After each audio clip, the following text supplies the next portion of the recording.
বন্ধুরা বেশ কয়েকদিন বাদে আমি আবার ইউটিউবে ব্যাক করেছি। অনেক দিন বাদে আমি ইউটিউবে ভিডিও আপলোড করছি, তার জন্য তোমাদের কাছে খুবই দুঃখিত। আমি কালকের থেকে ভিডিও আপলোড করা শুরু করেছি।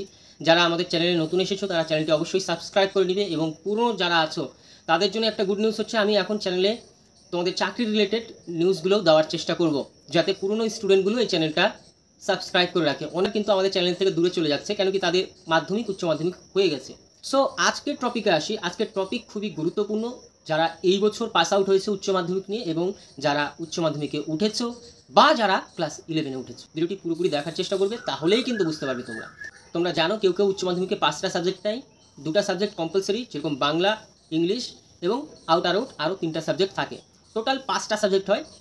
এবার আসি, কেউ কেউ 6টা সাবজেক্ট নেই, অর্থাৎ একটা অপশনাল সাবজেক্ট। ধরে নিচ্ছি আমি 5টা সাবজেক্টের মধ্যে তোমাদের কাছে আছে বাংলা, ইংলিশ কম্পালসারি, ইতিহাস, পলিটিক্যাল সায়েন্স অ্যান্ড জিওগ্রাফি, বা ইতিহাস, জিওগ্রাফি, ফিলোসফি, এরকম সাবজেক্ট আছে 5টা করে সাবজেক্ট। 5টা সাবজেক্টের মধ্যে তোমাদের কোনো একটা সাবজেক্টের রেজাল্ট খারাপ হয়ে গেছে। কথাটা বোঝার চেষ্টা করো, রেজাল্ট খারাপ হয়ে গেছে কিন্তু তোমরা পাস করেছো, তাহলে তোমরা কী করবে? স্বাভাবিকভাবেই বলবে যে রিভিশন নিব, রিভিউ করবো আমি খাতা। কিন্তু এই বছরের থেকে যে নিয়মটি চালু হলো সেটি হচ্ছে, রিভিউ করা তোমাদের কোনো দরকার নাই। তোমরা যদি চাও তাহলে সামনের বছর সেই পরীক্ষাটায় বসতে পারবে।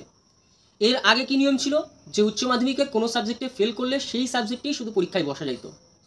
কিন্তু এবার থেকে উচ্চ মাধ্যমিকে যে সাবজেক্টে তুমি রেজাল্ট খারাপ করবে, সেই সাবজেক্টে তুমি পাস করো বা যাই করো না কেন, সামনের বছর তুমি চাইলে পরীক্ষায় বসতে পারবে, এবং সেই পরীক্ষার রেজাল্ট বা সেই পরীক্ষার নাম্বার, সেই সাবজেক্টের নাম্বার তোমার নতুন যে রেজাল্ট আসবে সেই রেজাল্টে অ্যাড হয়ে যাবে। এখন যে বিষয়টি সেটি হচ্ছে, আচ্ছা এখন যে প্রশ্নটি সেটি হচ্ছে, আচ্ছা স্যার তাহলে বাকি 4টা সাবজেক্টের কী হবে? বাকি 4টা সাবজেক্টে যে নাম্বার পেয়েছিল তোমরা, সেই নাম্বারই তোমাদের নতুন রেজাল্টেও ওই সেম নাম্বার থাকবে। আমাদের বলে রাখি, স্কুলে কিন্তু ফর্ম ফিল আপ শুরু হয়ে গেছে, তোমরা স্কুলের থেকে আপডেট নিতে পারো স্যারেদের থেকে। অনেক স্টুডেন্ট আছে যাদের একাধিক সাবজেক্টে কম নাম্বার এসেছে, পাস করেছো কিন্তু নাম্বার কম এসেছে। তোমরাও কিন্তু তাহলে একাধিক সাবজেক্টেই পরীক্ষা দিতে পারো।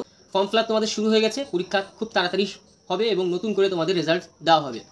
একটা সাবজেক্ট হোক, 2টা সাবজেক্ট হোক, বা সম্পূর্ণ পরীক্ষায় যদি তুমি নতুনভাবে দিতে চাও, তাহলে তোমাদের পরীক্ষা কিন্তু আবার পুনরায় নেক্সট ইয়ারে বসতে পারবে। সো বন্ধুরা, আপডেটটি খুবই গুরুত্বপূর্ণ আপডেট। যারা জানে না তাদের অবশ্যই জানিয়ে দিবে তোমরা।